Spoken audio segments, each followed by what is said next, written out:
Hi everyone, I'm Abby and welcome back to Ace Attorney Investigations. Now, last episode, we finished up the kidnapped turnabout. We're gonna go into another flashback case now. It's kind of out of order in this game. Couldn't tell from last episode, yeah. Yeah. It's gonna explain some things about Kay.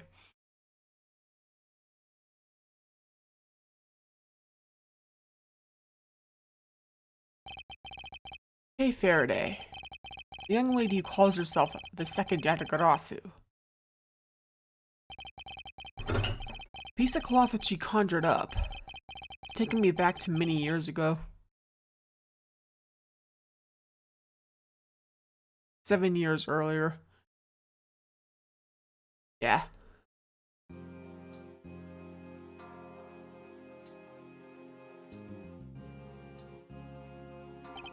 Yeah, that's right. I did it. Killed the guy. But it was the great thief Yatagarasu that told me to do it. I asked the defendant, just what exactly are you trying to say? Don't you get it? I know the true identity of the Yatagarasu.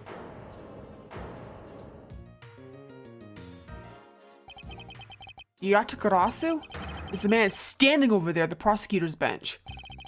Are you saying that I'm the Yatagarasu? Don't you dare deny it. You told me to kill him when you snuck into the embassy. Are you claiming that Mr. Faraday is the Yatagarasu? That's exactly what I'm saying. Mr. Rell, I think we've heard just about enough out of you. Your Honor, please listen to me. I'm telling the truth. You've got to believe me.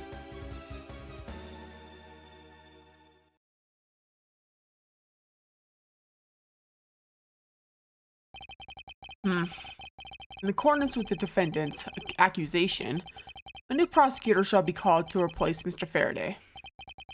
This court will be in recess until the new prosecutor is ready.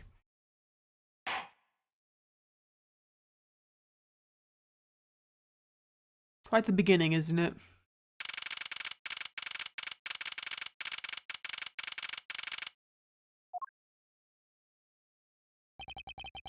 It's almost time for me to enter the courtroom.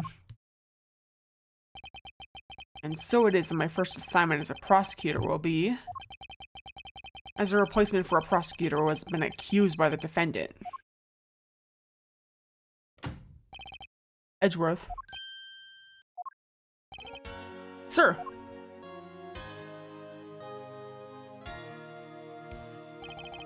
Have you read over all the documents regarding this trial? Yes, sir. Memorized everything there is to know. Very good. The paperwork for the prosecutor's substitution is just about complete. Edgeworth, always bear in mind that as your mentor, I, Manfred von Karma, will accept nothing short of perfection. I understand, sir. I have the chance to stand in court at such an early stage of my career. I am honored and proud. That I've watched over your studies, I'm giving you this very rare chance. Prove yourself. Crush the defendant's pathetic lies into oblivion. Yes, sir.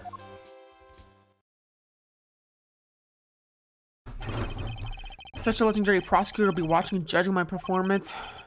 I have to be perfect in every way.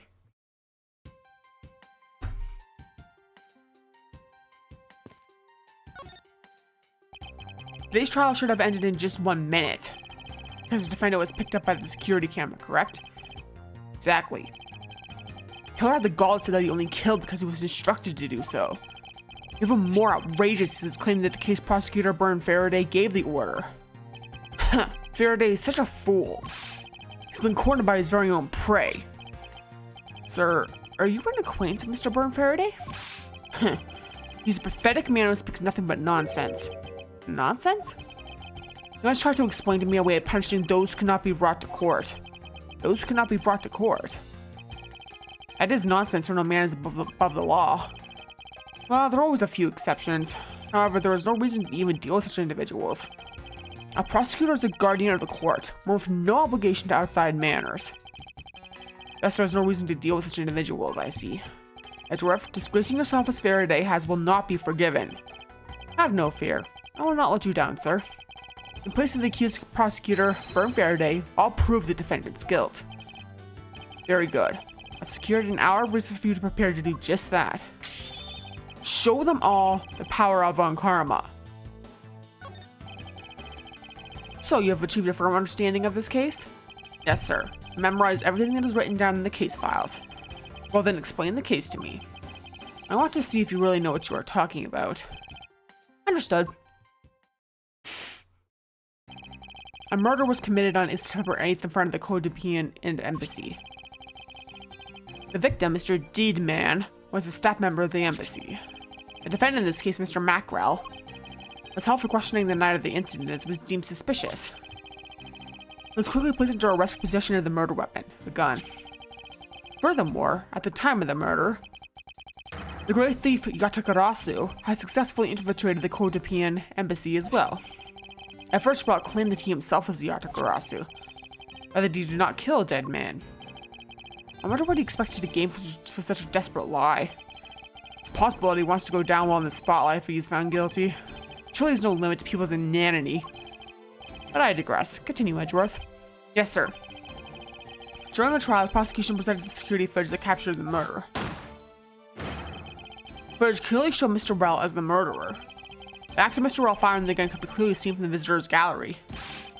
Upon seeing that, the defendant retracted his statement and admitted to the murder. I did because I was told to, by the real Yatakarasu, Byrne Faraday.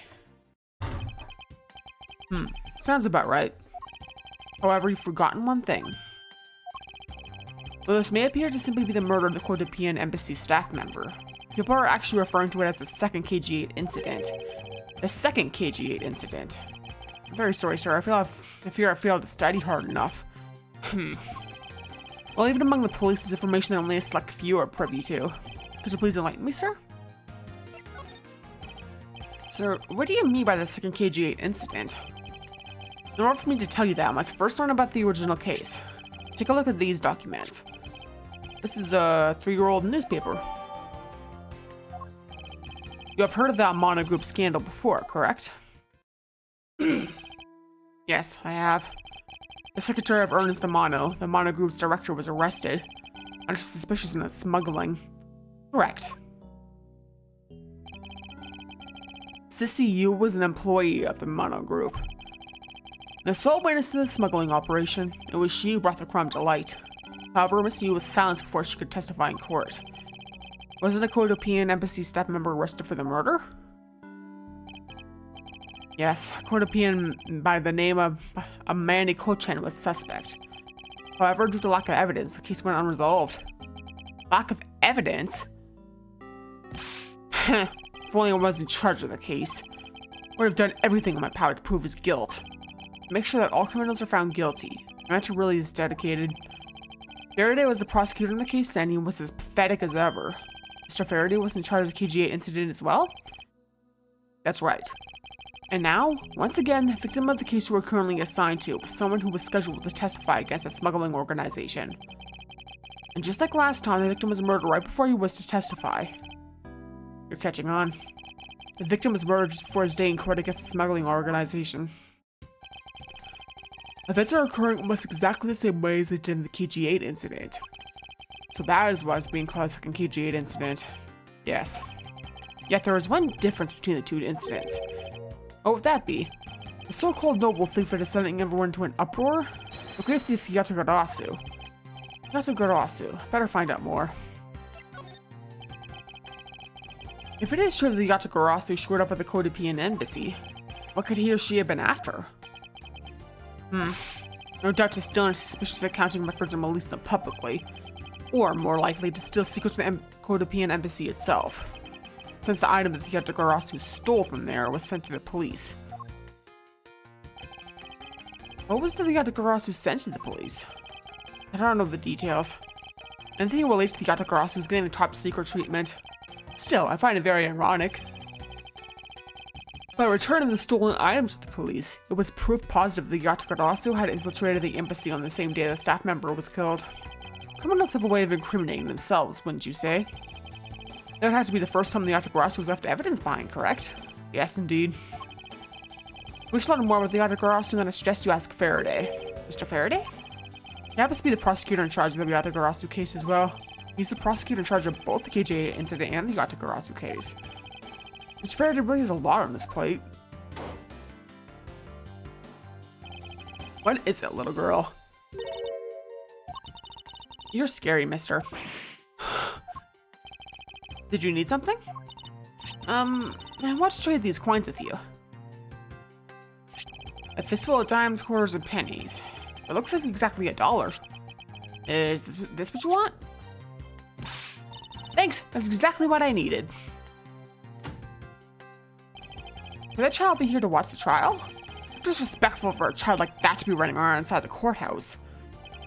Does no one have respect for this country's judicial system anymore?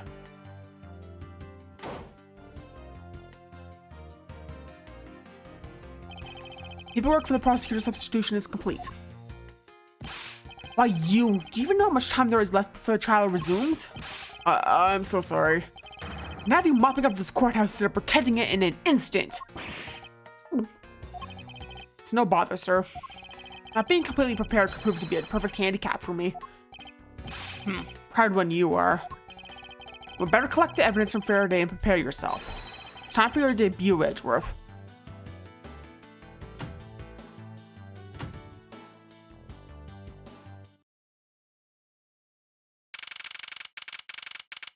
Yeah.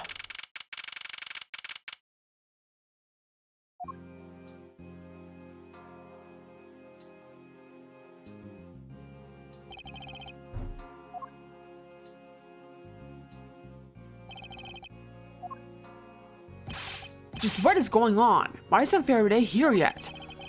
How is it possible the defense is not prepared yet either? Bailiff, where's Mr. Faraday? I'm not sure. I wasn't really paying attention.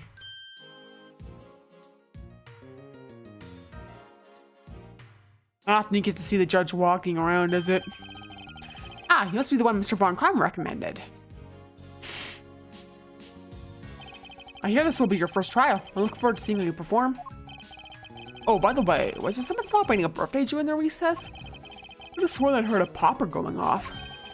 Come to think of it, the other day with my grandson. Sir, it looks like the trial is about to resume. However, yes, it will all be about impossible to prove the witness is a liar. Without the evidence from Faraday. What is that blasted buffoon up to?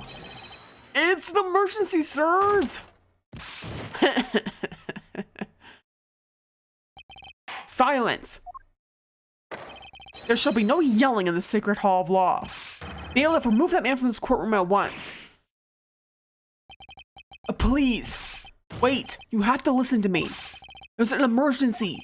Defendant Lobby number 2, Mr. Faraday and the defendant. The two of them, they're both dead, Your Honor. What? What? What? Yeah.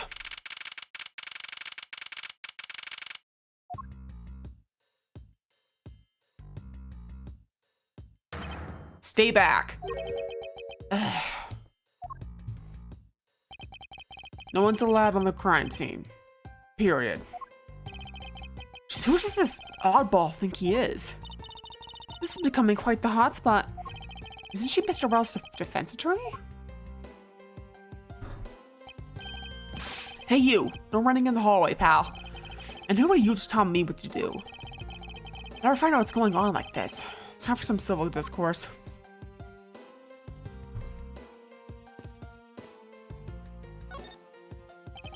Excuse me, but who are you? Detective Tyrell Bad. Homicide. I was informed when the situation came as quickly as possible. So how did you arrive and inspect the body before me? Faraday requested me to testify in the trial. Plain and simple. Mr. Faraday requested you be here? I've already contacted HQ about the situation.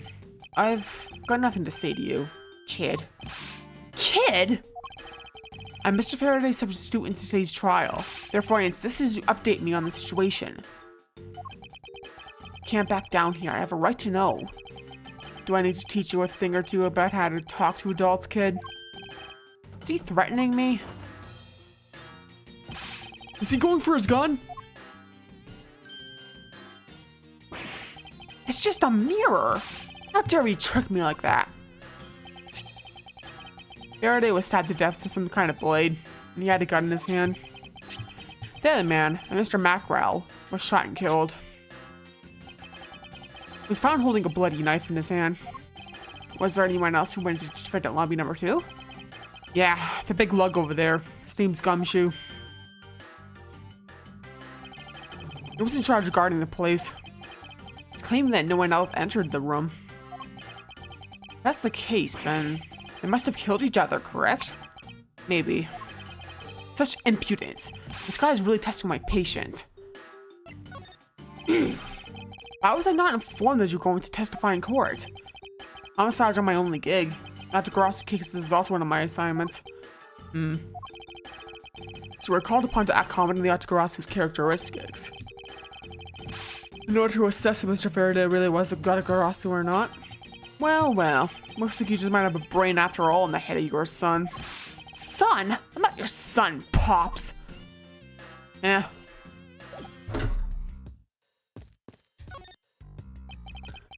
Do you have a minute?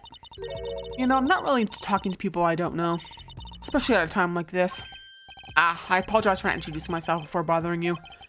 My name is Miles Edgeworth. We're taking Mr. Faraday's place in court. Edgeworth, huh? Never heard of you.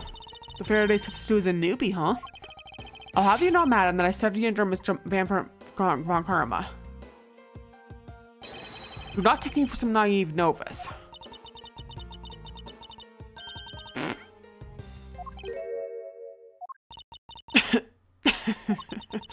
Do not take me for some naive novice.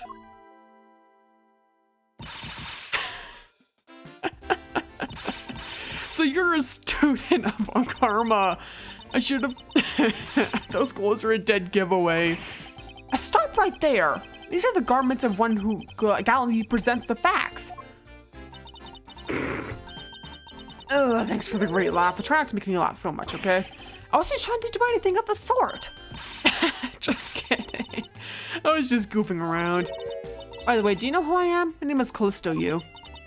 And if you're telling the truth, then you're about to go head-to-head in court. But of course, I've heard much about you, Miss Yu. But of course, I've heard much about you.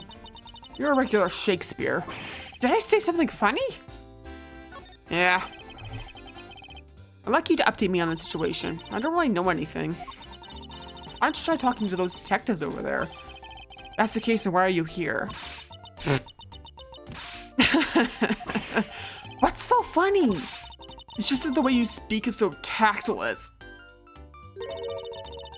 The person who was going against the court until only a little while ago was just murdered. So I could go back to the courtroom pretending as though nothing happened. That's a good point. Apologize for asking such an insensitive question. It's fine. Don't worry about it. Yeah. And you are... Who, me? Hey, pal. It's common courtesy to tell someone your name first before asking theirs. Ugh, point taken. My name is Miles Edgeworth. I'm a district prosecutor. Prosecutor? I've never seen a prosecutor as young as you, pal. I've told you my name, now would you mind telling me yours? Detective Dick Gumshoe. I just recently achieved my dream of becoming a detective. More than a dream, it's what I was born to do. Wait, maybe I should check and make sure I'm not really in some crazy dream first. This detective is entirely too excited to be at a murder scene. So, Detective Gumshoe, would you mind telling me what you know about the incident? You know that I don't have to tell you anything, right? I know that. But it would behoove you to fill me in on what you know. Wow, you're a proud one for such a youngster, aren't you? Well, anyway, Detective Bad is the one in charge. So you're just gonna have to ask him for all the details, okay? As for me, I was guarding the door to defendant lobby number 2. So you were on guard detail. Did you notice anything strange while you were on duty? Well, I freaked out when I heard a gunshot, and then I kind of froze. You're a detective and a measly gunshot scared you that much? And again, I can hardly claim to not know what it's like to hear mine at close range. Then Detective Bat came running to the scene. Went to lobby number 2 together, and both men were lying there, dead. Is that everything? Yeah, that's it. I was in the hallway the whole time, but I didn't hear a single peep of a struggle. Interesting. Other than the gunshot, he didn't hear a single sound of commotion.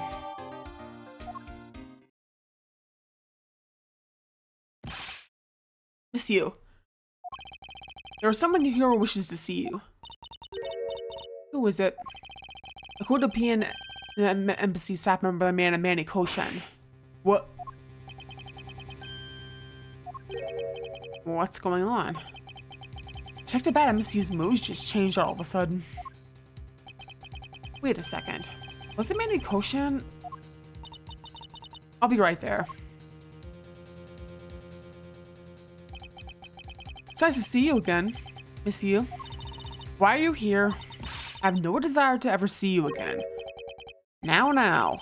Actually, would you mind stepping outside for a brief chat? Fine, let's go.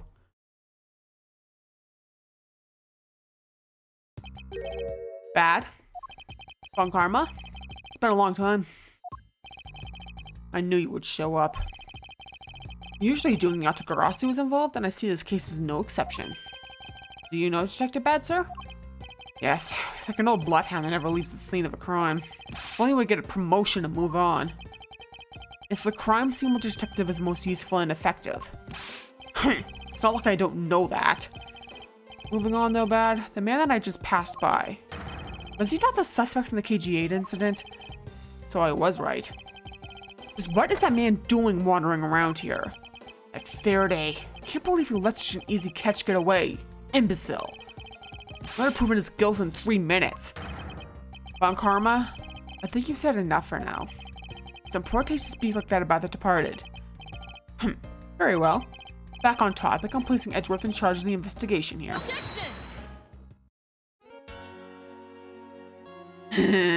Little Franziska. Papa, how can you place him in charge? Franziska, what are you doing here? I'm here for summer vacation. What else? Franziska von Karma. So she is here on vacation from Germany. She's the daughter of Manfred von Karma and a student of his, who's also junior to me. You're the one who's junior to me, and don't you dare forget it. You're not conveniently avoiding the bar examination, are you? Huh. If you were able to pass, then I'll have absolutely no trouble at all. I'll never allow myself to lose to you. Never.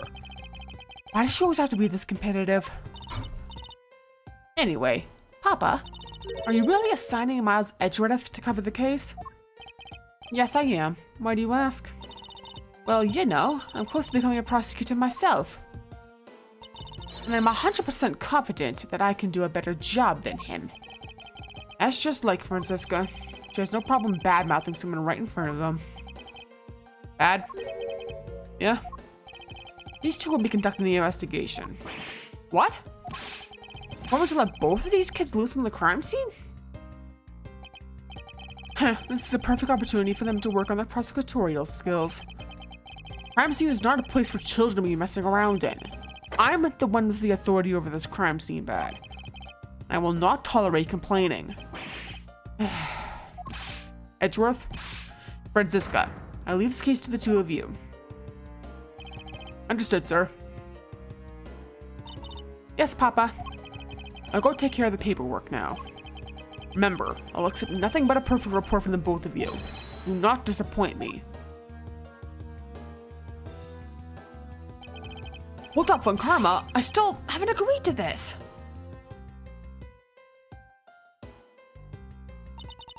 Miles Edgeworth. It's been quite some time, Franziska. This will be the perfect chance for us to see which of us is truly worthy of the Von Karma name. But I could you at least say hello? Long time no see. Very good.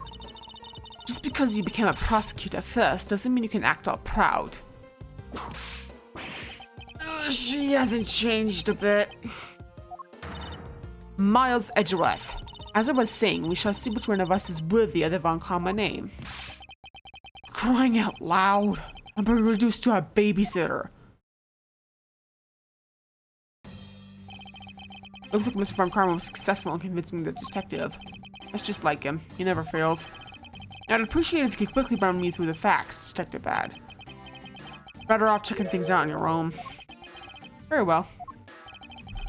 Seems like getting help from Detective Bad will be a most arduous task.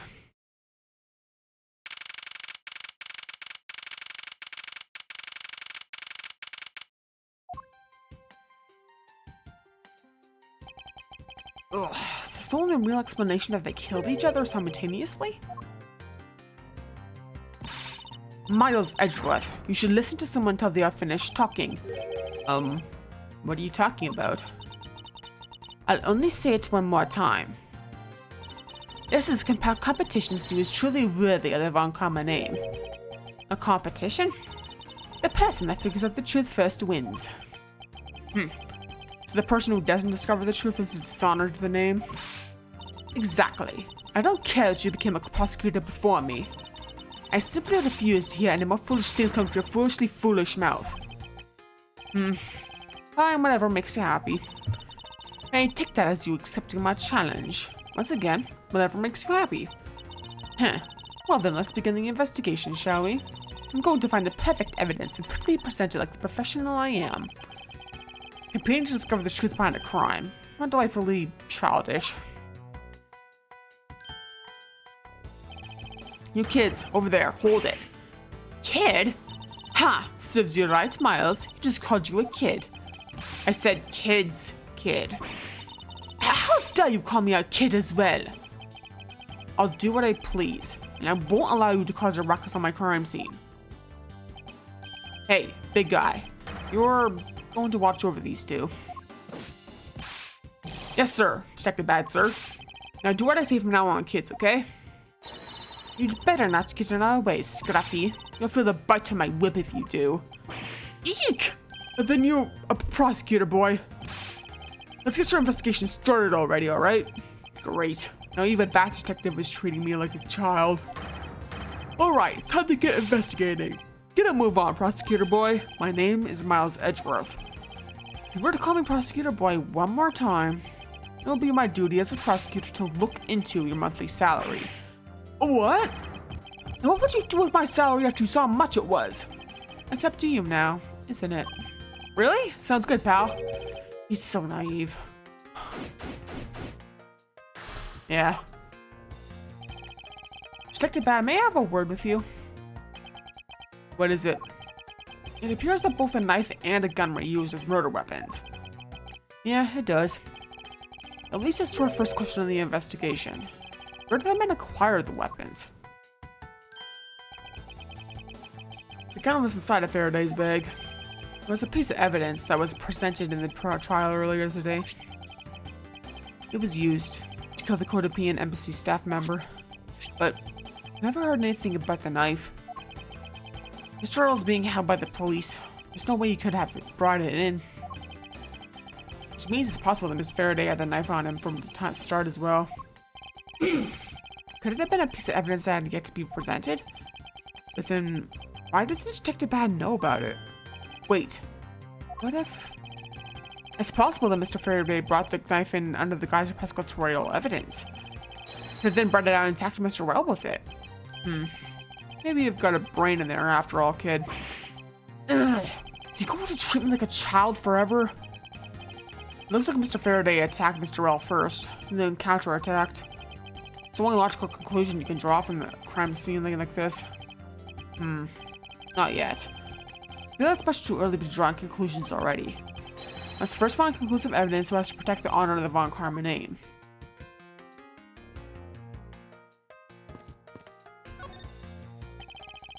There were some plastic bags stacked up on the table. The tea set too. But there doesn't seem to be any sign of a disturbance. Yeah, the table's all neat and tidy. Maybe they were super quiet in their scuffle. After all, I didn't hear anything from out in the hallway, you know? Maybe the plastic bags scattered around the floor, throwing us off.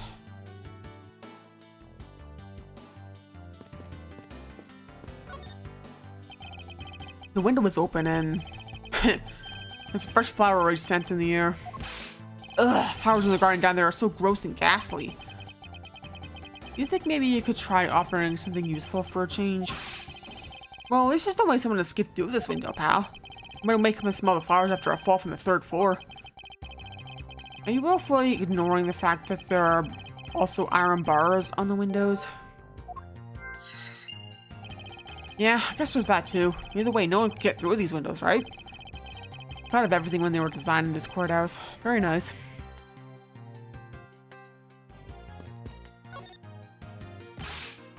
Whoa! What is this, Detective Gumshoe? My TV at home is so tiny compared to this one, pal. And perhaps you should purchase a more normal size television like this one. Can't. Ooh, let me see here. Wow, this thing is huge. Ah! And way too noisy. You're the noisy one, Scruffy. Don't touch it. You'll get your fingerprints all over it. But I didn't touch it. Preservation of the crime scene is the foundation of detective work. Foundation, huh? Sounds like something the rookie here needs to shore up on.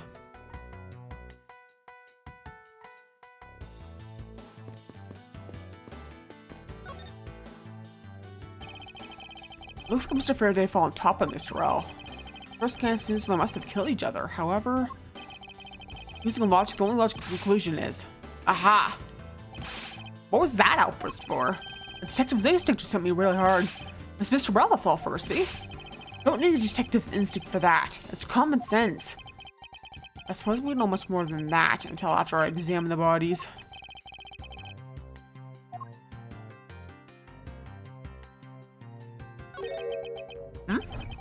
Why are there plastic bags scattered all around? Those bags for keeping evidence safe, pal. I know that much, detective. You're sure good at this stuff, aren't you, pal? Normally I'd be happy when someone compliments me when it's this guy. Anyway, could these plastic bags be evidence of a fight between the two men?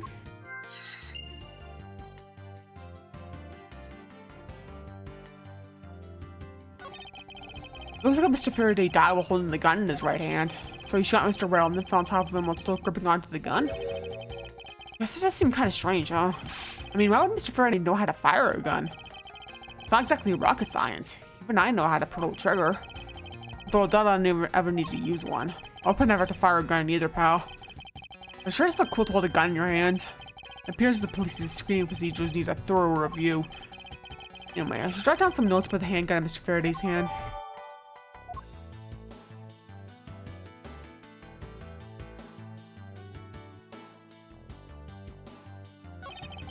Looks like Mr. Well died with a knife in his hand. Some blood stuck on it. And he must use this as a weapon. Yep, no doubt about it. Is Mr. Faraday carrying this on his personage? Did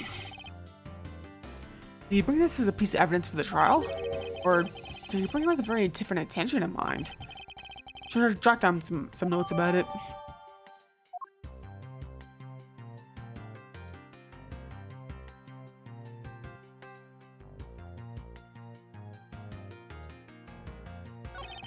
His hand was all black down here, see? Wonder what it could be. Look closely. Its blotting pattern resembles an ink stain. An ink stain? Yes, I usually get ink on my own hand and use my feather pen. A feather pen? Never seen one before. Sure you aren't just making it up, pal? Mr. Wells caused the deaths from being shot, correct? That's what we think. It's hard to tell with him lying face down. Death is bad enough, but it's truly lamentable that someone would try to hide the truth. Are you sure they were trying to hide something? Can't confirm Mr. Wells caused the death with his body positioned like that. Detective Bad, I'd like to examine the bodies in further detail, if possible. What's this? I'm not able to form a theory of them the way they are. Moving examination of the bodies is vital to finding the perfect evidence, don't you? I suppose you do have a point. Well, hurry up and get on with it. Labby. Yes, sir. I'm taking enough photos of the scene, sir. And there you have it. Do you not approve? Of course not. What? Investigation of a crime scene is the work of a detective, so don't touch a thing. Hey, big fella, turn over the bodies for me, will ya? Okay. Please forgive me, Mr. Faraday, sir. Gumshoe, do not get emotionally involved. Remember, you're a detective. Yes, sir. Understood, sir.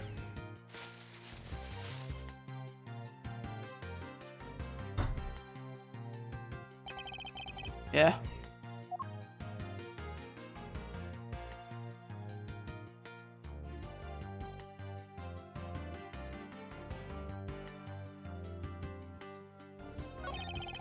There's something in his breast pocket.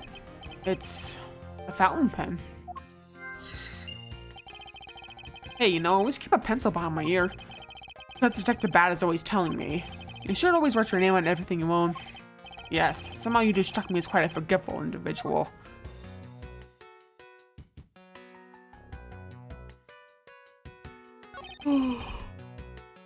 Shot in the chest. Takes some guts to fire a gun in the courthouse. I mean, I've been a detective for a whole week and I still haven't fired this thing around yet. There aren't any burn marks on his clothes. This mean, wait, burn marks? Round goes very hot as discharged from a firearm. Therefore, burn marks are usually left when a shot is fired from point blank range. Ergo, Mr. Well must have been shot from at least a yard or two away. I sure do know a bunch of neat stuff for your age, pal. Apparently, this detective has as much common knowledge as everyday marsupial.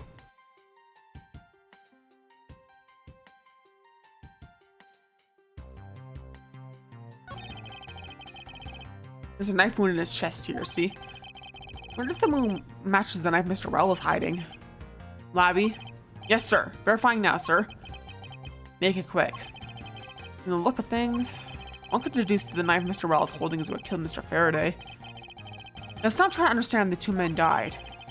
First, Mr. Faraday took the gun and the knife out from today's trial evidence. Then he aimed the gun at Mr. Rell and fired. However, Mr. Rell managed to grab the knife and counter Mr. Faraday while being shot. And the two men fell together where they stood. That is my theory in any case. What a crazy way to go. Still, something about that explanation just doesn't seem right. Maybe now I have a firmer grasp on what happened here.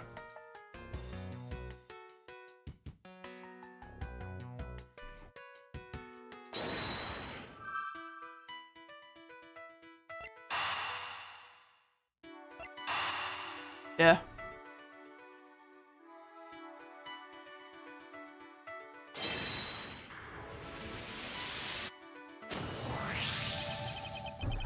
That splotch from Mr. Faraday's hand. Wonder if that might be the ink from his fountain pen.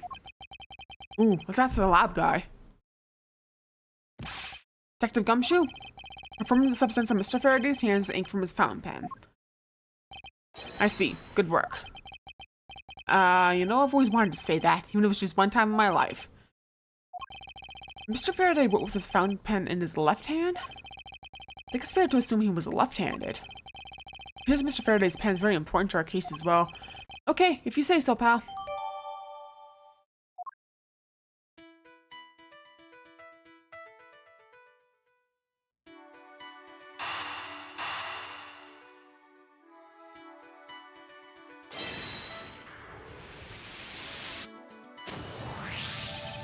There's a very tidy pile of plastic bags on the table. And yet, a portion of them winds up scattered on the floor as well. It's not like the ones on the floor were knocked over during a struggle. In which case, might there not be another explanation as to they got there? Another reason? I believe it's possible the blood on the outside of the bag is related somehow. Eek! Please get that blood away from me, pal.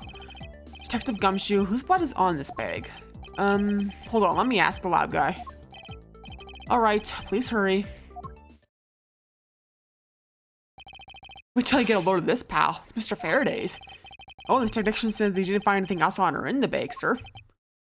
It would appear that this bag is a very important piece of evidence. Okay, if you say so. Leave it in your hands, pal. Guess there's not much left to investigate, huh?